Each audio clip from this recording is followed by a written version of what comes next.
I walked down a lonely road. I knew nowhere to turn. Greetings and welcome to Believe Something Better. We're in our first Bible study episode. We had our episode 0 last week, and we did our first Bible reading episode earlier in this week as we read through the BSB, which is the translation that we're using for this this Bible study series. We are, or the Berean Study Bible, I guess you would be the full title of this translation. Again, I'm sorry guys if I'm looking down at all. I hope that you try to ignore me. I do have things written out, so I'm not just winging it off the cuff. I'm hoping, again, we're shooting for 8 minutes, so let's jump into Luke chapter 1. As we start our study of Luke, it's important for us to really focus on the fact that, as we see here, as we open up with Luke chapter 1, it's that many have undertaken to compose an account of the things that have been fulfilled among us, just as they were handed down to us by the initial eyewitnesses and servants of the word. Therefore, having carefully investigated everything from the beginning, it seemed good also to me to write an orderly account for you, most excellent Theophilus, so that you may know the certainty of the things you have been taught. And that goes back to that Gentile thing. You don't have to read through 20 chapters of Luke to find out why he's writing this account, like John did. Or it doesn't even give us a reason at all, like Mark or Matthew. He gives it right up front, right here, what's the purpose of his account. Matthew, if you study through it, you can find out what his reason is. Mark, again, same thing. If you study through it, you can find out what his reasoning is. I believe Matthew, the Great Commission, is kind of the big, important reason why he's writing. But right here at the beginning, Luke is telling us exactly why he is writing. He's writing so that way Theophilus, and by extension the assembly that Theophilus goes to, or whatever, that these people may know the certainty of the things that they have been taught, and that we may know the certainty of the things that we've been taught. He's after investigating it from the beginning, so it's not just a matter of, this was written, but let's actually investigate from the beginning, which is also very important for us as we look at his account, because it's not just a random, I traveled around with Paul and I met Peter once, and so therefore I talked to Peter, and this is what Peter told. These are some of the things that Peter told me happened. Or I have a copy of Mark here, and I'm going to make it bigger with a few of the things that John or Simeon or somebody told me, that I'm going to make it bigger. No, he investigated it. He searched it out, which is important for us to see. I appreciate Luke's account for that very reason, that he is a Gentile. Luke gives, and then as we move on, Luke gives an exact historical location for what he's writing. He says, in the time of Herod, king of Judea, there was a priest named Zechariah, who belonged to the priestly caste of Abijah, and whose wife Elizabeth was a daughter of Aaron. We're going to see these markers like this, later on in chapter 2, when we get into chapter 2 and the birth story of Jesus, the most common birth narrative of Jesus that we all know. We get another one of these markers. A marker like this: in the time of Herod, the king of Judea, there was a priest. That's at the equivalent of us saying, in 1776 they wrote the Declaration of Independence. In 1989 I was born. But they didn't say it that way at that point in time. They had to give you a marker for you to see what exactly they meant. And so this is the marker: in the time of Herod, king of Judea. Everybody in that area around Jerusalem would know exactly what that was. And those people who didn't live in Judea, the Gentiles, they could find out easily, because these records were kept. So we would know, we have that marker. This is when it took place. In 642 BC, or in 7 BCE, while Herod the Great was still king of Judea, would be a way that we'd write it today. And so Zechariah is a priest, and Luke, again, study these things out. He's a priest, and it's not just that he's a priest, it's what division of priest he was. We're not going to get into the date and time of Jesus' birth, what time of year it was. I don't I don't think that, I think we're not told, and that it's important that we're not told. So therefore we can actually just put that to the side. We can celebrate Christmas.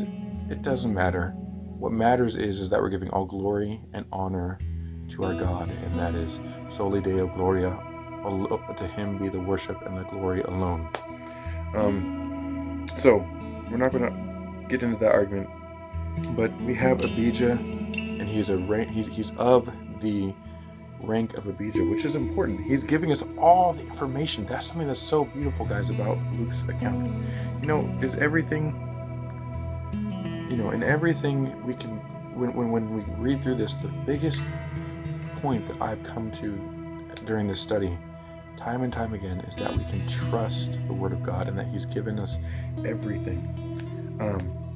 And Elizabeth was a daughter of Aaron. They're married from the same clan, if you will, to where it's fulfilling what they're supposed to fulfill. Both of them were righteous in the sight of God, walking blamelessly in all the commandments and decrees of the Lord. But they had no children because Elizabeth was barren, and they were both well along in years. This is important. I want to take a moment. I want to unpack this. This is very important.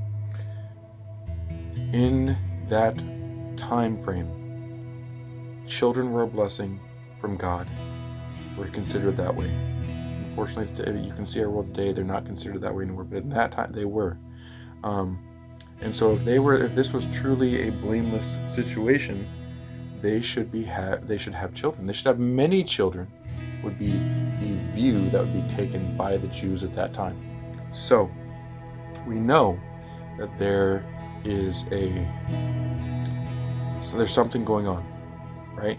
And we'll, later on, when there's different discussions of sin, who sinned, this person or his father, that sort of thing. It's the same sort of thing here, that the Jews of that time would have looked at Zechariah and Elizabeth and would have gone, there's sin in their lives, there's something wrong, they shouldn't, because they don't have children. Because that would be considered a curse, that you have this curse from God that you can't have kids. And we see now that she's barren. That's not what's happening. And so we know from other scriptures that no one is blameless before the Lord fully, right? So that if they died at this point without accepting Christ, it's a faithfulness that no one is blameless. How am I trying to say this? Let's look at this. We know from scripture no one is truly righteous, so we know something else must be in view. It must have been hugely frustrating to be barren, which was considered a blessing, which children were considered a blessing from God, and for them to be righteous, when they were working hard to walk blamelessly in all the commandments and decrees of the Lord. So that would be something that they would try to do to continue to seek after that blessing. It must have been a mark of shame in their lives, and this may have led to Zechariah's response to the angel. And so we know that since no one is truly blameless in their actions, even though it does say walking in all the commandments, but see, that's a physical effort thing. But they were faithful people, and still doubt creeps in when you're struggling, and that's, I think, the important part that we're going to get to right here. And then we'll probably be done with our study for today. And I want you to, and I'll give you some questions at the end. But just then an angel of the Lord appeared to Zechariah, standing at the right side of the altar of incense. When Zechariah saw him, he was startled and gripped with fear. But the angel said to him, "Do not be afraid, Zechariah, because your prayer has been heard. Your wife will bear you a son, and you will give him the name John. He will be a joy and delight to you, and many will rejoice at his birth. For he will be great in the sight of the Lord. He shall never take wine or strong drink, and he will be filled with the Holy Spirit even from his mother's womb. Many of the sons of Israel he will turn back to the Lord their God. And he will go on before the Lord in the spirit and power of Elijah, to turn the hearts of the fathers to their children, and the disobedient to the wisdom of the righteous, to make ready a people prepared for the Lord." And Zechariah's response, "How can I be sure of this?" Zechariah asked the angel. "I am an old man, and my wife is well along in years." Now, there's doubt. He's old, and yet he's a priest. He knows the story of Abraham and how Abraham and Sarah were given this miraculous birth. But there's doubt. It has to be from the fact that he has this shame in his life. He's tried to be righteous, but there's shame there, and there's frustration there, and that he doesn't accept an angel appeared to him. He wasn't there before. There's an angel there, and he gives him this prophecy, and he's like, how can I be sure of this? And even though it can't convey tone in just the words here, I think he may have had a very kind of sarcastic, oh, how can I be sure of that? How am I going to see it? I am an old man and my wife is well along in years. One take of that could be, how will I even live long enough to see this happen? Could be one of the ways this is seen. And the angel has to rebuke him, and that's how we know that this wasn't just the same as Mary, which we'll get to in our next episode. Mary's response to the angel, it's not the same, because she kind of doesn't quite understand either. But there's a difference in the lack of understanding and the full out, almost disbelief that Zechariah here. He's told that something natural is going to happen. You as husband and wife are going to come together and have a baby, and he doesn't believe it. And so here the angel rebukes him and says, I am Gabriel, replied the angel. I stand in the presence of God, and I have been sent to speak to you and to bring you this good news. And now you will be silent and unable to speak until the day this comes to pass, because you did not believe my words, which will be fulfilled at their proper time. He gives him a sign too, and that's something that's important. God doesn't leave us in unbelief. When we're left with confusion, he doesn't leave us there. He either brings people into our lives, he brings circumstances in our lives, he does something to help us, and that's something that's important. Zechariah is given this sign. He's given this sign. And yes, is it a discipline of Zechariah? Yes. Fine, you don't want to believe me? Fine, here. This is what's going to happen. But still, at the same token, he's given this sign to deal with his unbelief. And so, we have the people outside and they're waiting, and Zechariah comes out and he can't talk, and he's motioning. He's trying to, I don't know if they had a specific hand language, but he's making motions at him, I can't speak. And when the days of his service were completed, he returned home. After these days, his wife Elizabeth became pregnant, and for 5 months remained in seclusion. She declared, the Lord has done this for me.